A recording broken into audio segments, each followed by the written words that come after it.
റമദാനായിട്ട് Ramadan craft ഒന്ന് ചെയ്താലോ?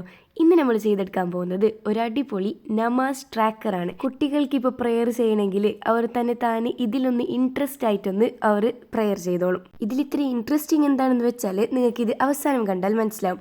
First തന്നെ ഒരു കാർഡ്ബോർഡ് പീസിലോട്ട് A4 ഷീറ്റ് ഒന്ന് ഒട്ടിച്ച് കൊടുത്തിട്ടുണ്ട്. പിന്നെ ഒരു ബ്ലൂ കളർ പേപ്പറിൽ ഒരു ഇങ്ങനത്തെ ഒരു മസ്ജിദിൻ്റെ ഷേപ്പൊക്കെ ആയിട്ട് കട്ട് ചെയ്തെടുത്തിട്ടുണ്ട്. അടുത്തത് ഒരു ത്രെഡിലോട്ട് വൈറ്റ് കളർ പേളും ഇങ്ങനെ അതിലോട്ട് ഇട്ട് കൊടുത്തിട്ടുണ്ട്. നെക്സ്റ്റ് ഈ ബ്ലൂ കളർ പേപ്പറിലോട്ട് ഇങ്ങനെ കുറച്ച് മാർക്ക് ചെയ്തതിന് ശേഷം അതിലോട്ട് ഒന്ന് ഹോൾസ് ചെയ്ത് കൊടുക്കാം.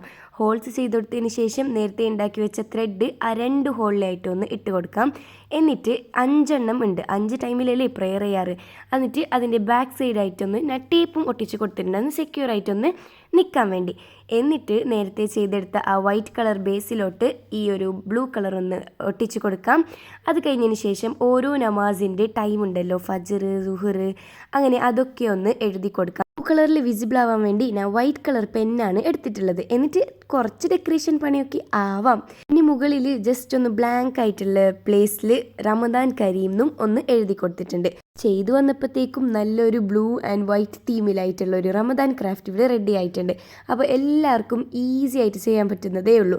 ഇനിയിപ്പോൾ ഫജർ നിസ്കരിച്ചാൽ ആ പേളൊന്ന് ഈ സൈഡിലോട്ട് മാറ്റി കൊടുക്കാം. അങ്ങനെ ഓരോന്നും സൈഡിലോട്ട് മാറ്റി കൊടുക്കാം.